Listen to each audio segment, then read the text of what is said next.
Alright, today I'll be talking about Jonathan Safran Foer's Here I Am, which I'm surprised that I'm actually able to be here and talk about because it's 690 pages. Granted, that's the mass market paperback version, and I don't usually read mass market paperbacks, but at any rate, quite a lengthy book, and yet I managed to read it all in 4 days? 5 days, maybe, tops. So, yeah, very surprised to be here talking about it, and yet here to talk about it, I am. So one of the pros, obviously, is going to be my favorite, very readable. But yeah, why this book? A while back, I read, was it Incredibly Loud and Uncomfortably Close and Incredibly Loud, or something like that, and I was like, it was pretty good. I think I came across this author because it was called, like, the Trio of Jonathans. There's Jonathan Franzen, who I read many years ago. I read Crossroads when it came out, and that was the last time I had read his work. But I had read Corrections, Freedom, and Purity. But granted, it was a long time ago. Barely 2016, thereabouts. So, God, 10 years ago at this point. Good heavens. Anyway, then I ran across Jonathan Statham, I think. No, not Jason Statham, the fucking actor. Jesus Christ. Jonathan, oh, God. Motherless Brooklyn. Jonathan Lethem. There we go. It wasn't Motherless Brooklyn. It wasn't Motherless Brooklyn that I read. I read Chronic City, I think it was called. And I really enjoyed it. And then I tried to read Brooklyn Crime Story and didn't enjoy that one so much. So I want to read more of his works, but I just, those were the two that I bought at the time. I've mentioned a few times on this channel, I tend to buy 2 books when I go to try an author. The one that sounds most interesting to me, or the most recent one, and then one that they're really known for. In that case, I flubbed it up a bit. But anyway, so then the third Jonathan in this triangle is Jonathan Safran Foer, which the 2 books of his that I got were Here I Am and Extremely Loud and Incredibly Close, or whatever the hell it was. And I read that one, and I enjoyed it. I thought it was okay. I didn't think it was, like, life-altering or anything, but I thought it was pretty cute. A good book for a type of person who isn't me. But it's a little bit unfortunate because supposedly Everything is Illuminated is actually his best book. But basically, after reading Extremely Loud and Incredibly Close, I just didn't have a whole lot of motivation to get to Here I Am because from the back, it talks about being a family novel.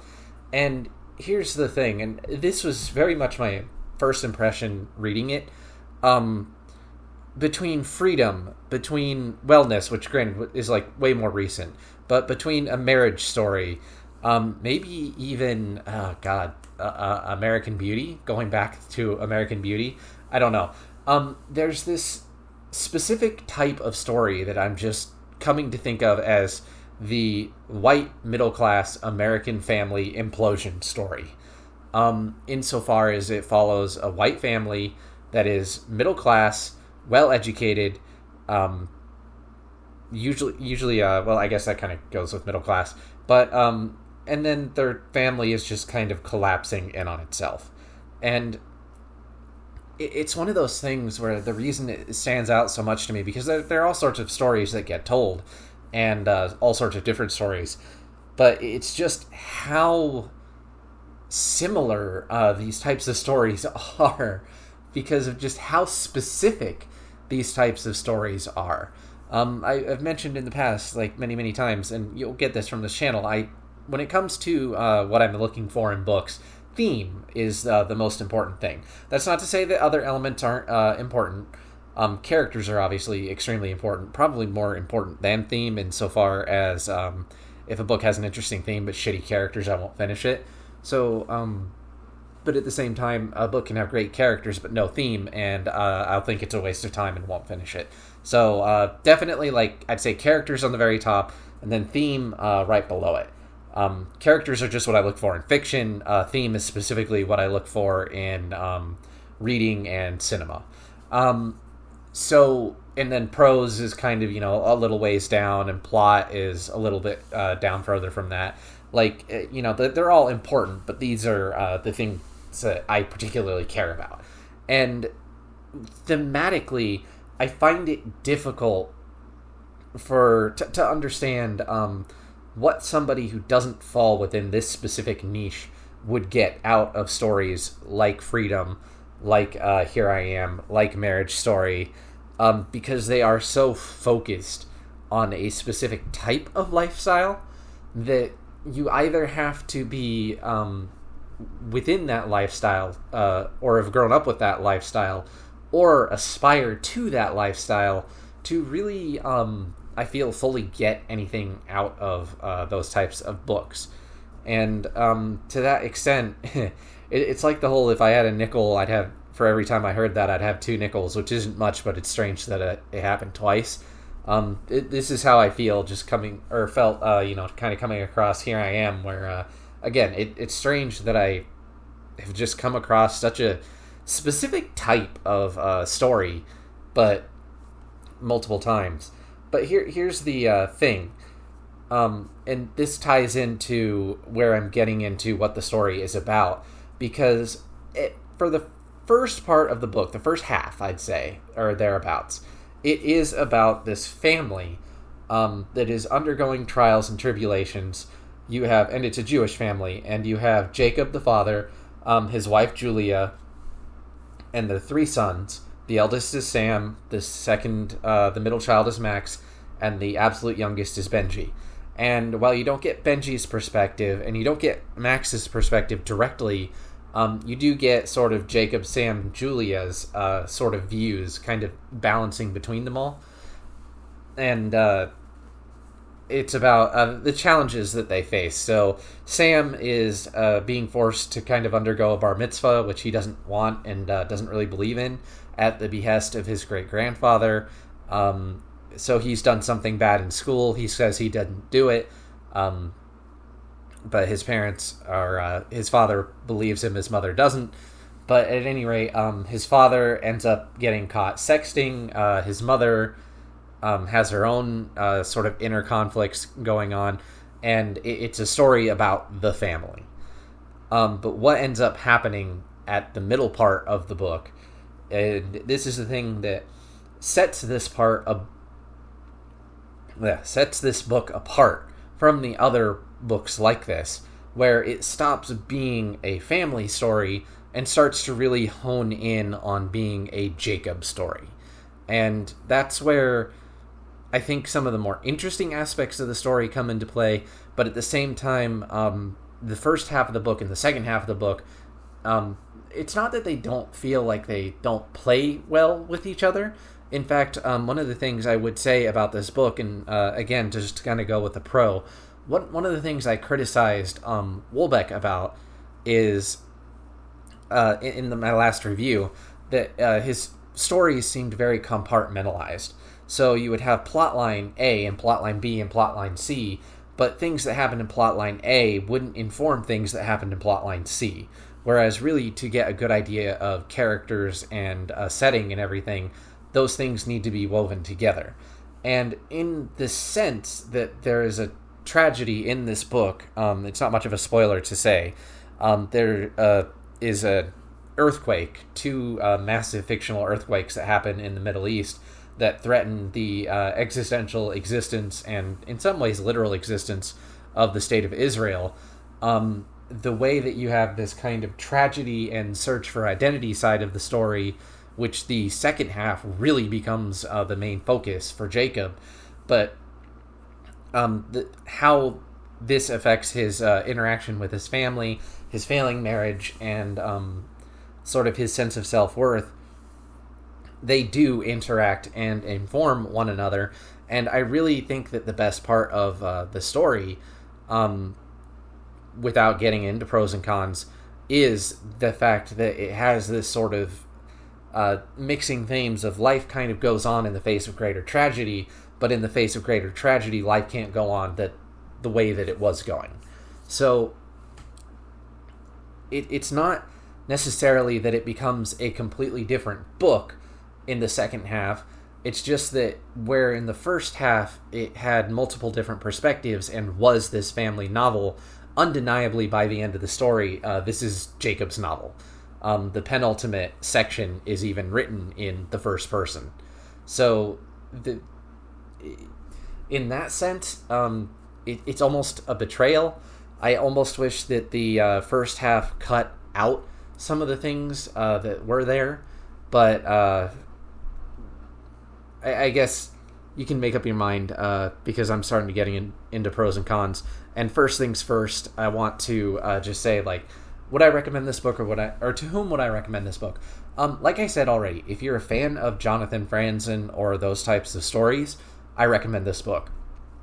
One of the things that I find interesting about this book, Judaism is always interesting to me in the sense that, and again, talking a little bit about themes, but just kind of lightly touching on it, it's a religion, but it's also a nationality. And I don't think there's any other nationality that is also a religion. And the trials that makes for many Jewish people, because you have your sort of national heritage being closely tied to a religious heritage, and separating those two is not easy, and yet for many people, national identity is very close to personal identity, even if they don't necessarily religiously associate a certain way. So that sort of struggle for identity is something that just kind of interests me in general. And if it interests you, then I also would recommend this book. There's a certain type of writing style that this is just really going to hit the heart of. For people who like Jonathan Franzen, obviously. For people who like Nathan Hill, I would definitely recommend checking out this book, checking out this author. He has that sort of similar, very educated, very insightful view into the American middle-class white family. But again, it's kind of a very narrow and focused view that, at least until you get into the second half, tends to be so broad that if you don't fall into that spectrum, like I said already, you're not going to get, I don't believe that you will get a whole lot out of it. I don't want to say that kind of universally. So getting into the pros and the cons. I only want to bring this up really quickly because the cover of my version literally has the quote, "The funniest literary novel I have ever read," on the front. And on the back, very, very funny, dialogue pings as animated and inventive as an Aaron Sorkin script. I don't really find this book particularly funny, but that isn't to say that it's like totally dour or anything. I just find the constant references to humor on the front and back could potentially create an expectation that isn't there. It deals with heavy topics and heavy issues, but manages to keep a lightness and weightlessness to the prose that allows it to keep moving on at a clipped pace so that it never really sort of drags deep into the unpleasantness of certain situations. And that can work to the book's favor in the sense that it avoids melodrama, although, there's some moments that can kind of feel that way, but overall, it's not a totally angsty book, I would say, until you start really getting into the main character's perspectives. But on the flip side, it also kind of ends up feeling, how do I say this? That there's almost a sitcom aspect to it in the way that it touches on certain elements of these things and the way that it presents some of its characters' emotions, where it's almost like, I don't want to say obsessed, but where there's this sense that it's being clever, and to me at least, the cleverness of the portrayal tends to somewhat undercut the emotion that's going on, because I feel like I'm constantly being distracted from the story by these kind of sort of clever little turns or clever restructuring or reformatting of the page to have certain conversations, or like the Destruction of Israel section, where each page is a short chapter, and it's alternating three different things happening simultaneously, three different speeches. These sort of storytelling things, which for some people will be the type of thing that gets them into the story, And I'm absolutely not saying that this is a universal con, but for me, ended up being kind of similar to exactly the main character's struggle, where he uses humor a lot as a deflection to not have to really face the true emotions that he's feeling. And for me, these sort of this sort of method of approaching things, this sort of messing with the timeline, these fancy little things with narrative, constantly changing things up, while they do serve the the purpose of constantly keeping the story refreshed.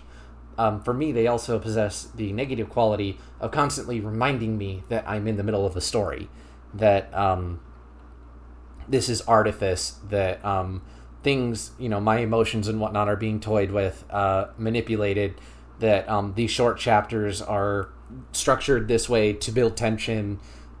This is being structured this way to build a certain kind of energy, and I find myself more distracted by the craftsmanship and less invested in the story. Maybe that's just me and how I read, but it is probably, I would say, my biggest drawback to the novel, personally, in terms of how I enjoyed it, alongside that sort of what I mentioned earlier, with the story really narrowing in scope. And it's the way, specifically, that certain plot lines and certain elements that are really important to the story early on end up dropped later on. One example, and I would call this a negative, but again, and it was a huge negative for a while until this just ended up getting kind of dropped from the story. For his son, his oldest son, Sam, is obsessed with a computer game that is basically Second Life. And I really, really dislike when writers, specifically this type of writer, because Nathan Hill did it, and I love the Knicks, but the video game aspects of it annoyed me. Jonathan Lethem did it in Chronic City, which, again, book that I enjoyed, but I found the Second Life parallel obnoxious. And again, in Here I Am, you have, again, a Second Life knockoff called Other Life, where these people, they spend so much time describing how video games work for non-video game players that it ends up creating a level of artifice. And then to compound that, the things that the characters can do, or the characters in the book, but the characters in the book can do with the characters in the game aren't analogous to any kind of real game that actually exists.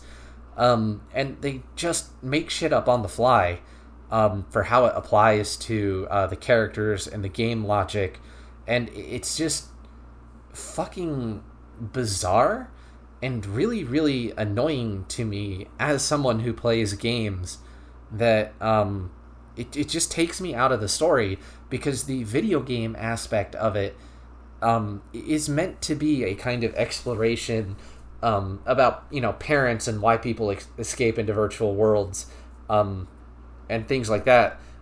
In this book it is. But broadly speaking, there's always this sort of question about, why do people escape into these virtual worlds and whatnot. But it always comes across like a dad lecturing a child, which, even when the books make fun of those things, it's the fact that the writers of the book didn't even make something believable as a video game, that the video game that they made is so obviously a plot device that they don't understand video games well enough to actually write something that's believable as a video game, that makes them exactly the kind of unaware dads that they're trying to criticize or mock in these stories. And it's like, please, for the love of God, just stop it with the video games. Either make a video game that is believably a video game, or stop using video games as plot elements to your story. This is one of the things that drove me nuts with Tomorrow and Tomorrow and Tomorrow. It's representation of video games and how video games are made. It's just, that's not how it works. And it's so distracting from the story when you're invested in this. I guess it's kind of like, you can learn so much from books. That when you have something that I know about as well as I do, and you portray it deliberately wrong, then it's not just that you didn't do your due diligence to portray it correctly. But then you're spreading to people false information, things that people will read in your book and think, oh, so that's what video games are like. Particularly in a book that you're taking the time to explain things about video games, because you are operating under the assumption that your average reader will not understand how a video game works, how something like Second Life works. So, just it has that kind of dad energy about it at parts. But anyway, so the fact of the matter is, like, that Second Life thing is really important to Sam. But as soon as you have the point early on in the story where Sam sort of has his big reckoning with his cousin inside the game never comes up again.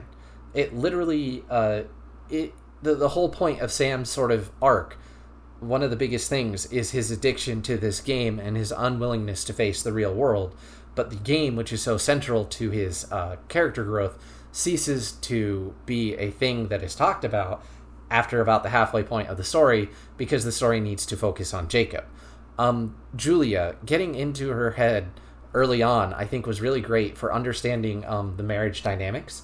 It was actually an interesting situation where I ended up feeling more sympathetic for whoever's head I wasn't in at the time, because you really got to understand sort of the failings of people and the way they tend to kind of perceive the worst in the other person, because even though they are getting divorced, in many ways Jacob views Julia as an extremely capable person, and it's only when you are in Julia's head that you start to see really her flaws. And so consequently, as the story goes on, as her eventual, sort of flirtations with Mark, I won't tell you how it pans out because that would be spoilers, but those just kind of come to an abrupt end, and her storyline, or her arc, from her perspective specifically, just kind of stop. And then all you get from the rest of it is the sort of super confident Julia that is portrayed from Jacob's perspective. And it feels unfair to the character. It feels unfair to the dynamic of the marriage. And it's just in that way that Sam and Julia feel like they get really shortchanged as the story focuses more and more on Jacob.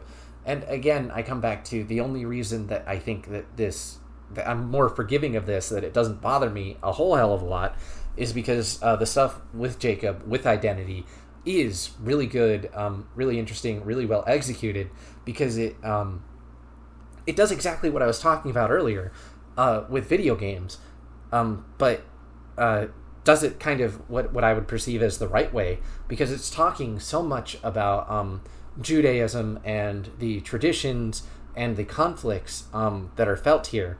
And this is where kind of getting into themes a bit here. So I'll go ahead and move over into the themes part of the video, which, fair warning, contains full spoilers.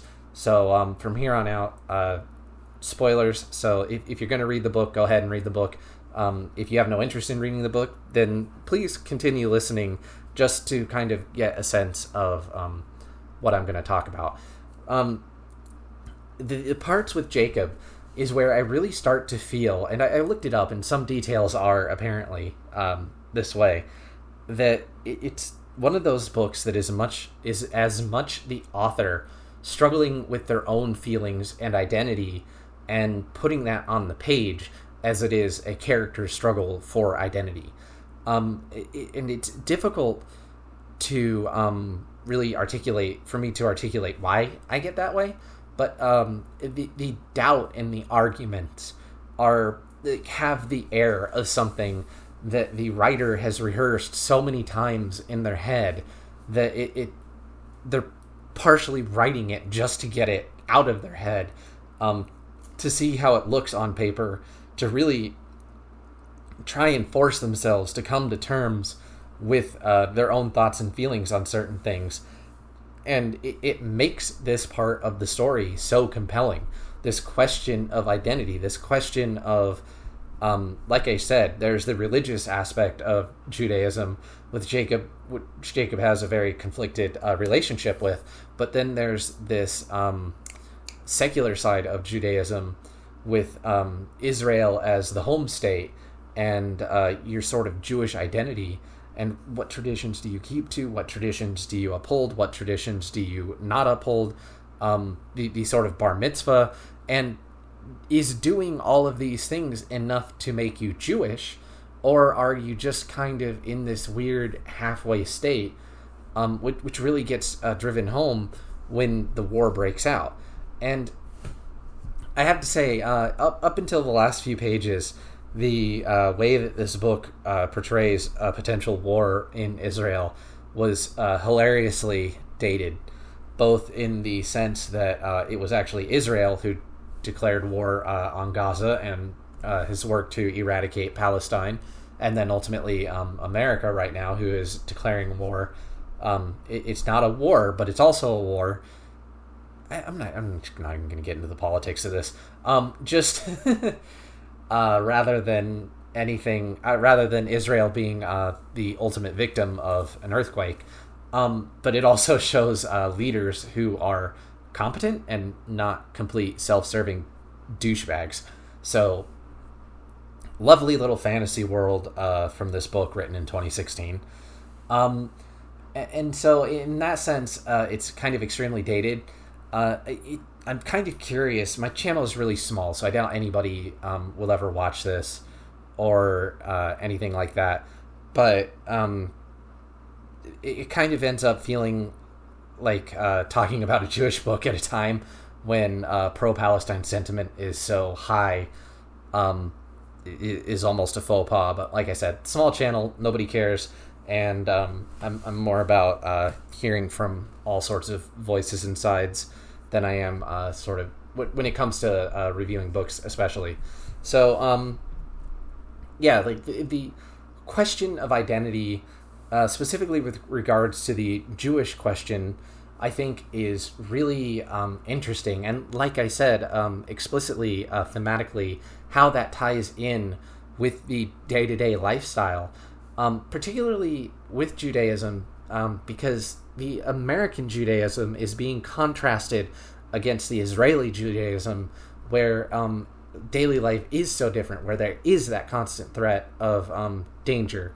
So that contrast and how it affects Jacob's views on things like marriage, on his children, on his life, on his problems, and how it's sort of this question of what are you willing to die for, if anything.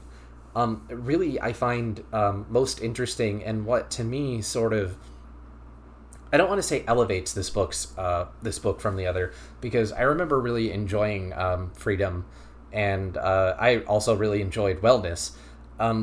It's just what makes this book unique and not derivative. It is the heart and soul of this book.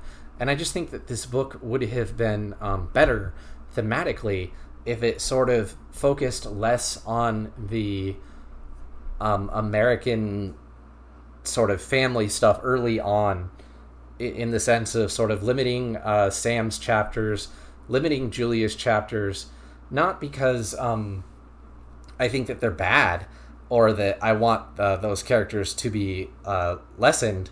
It's just, given the choice between which of these two stories I think is really at the heart and core of this book, as I've said numerous times, it is Jacob's story. And in that sense, the lingering problem that I have with that book is all those plot elements at the beginning that feel like they go nowhere. But if you took those plot elements and then extended them throughout the whole book, then you end up diluting sort of Jacob's part of the story, which you could do some really interesting things with that, frankly. Julia's parents never get mentioned. Even the family focus is so completely on Jacob's family.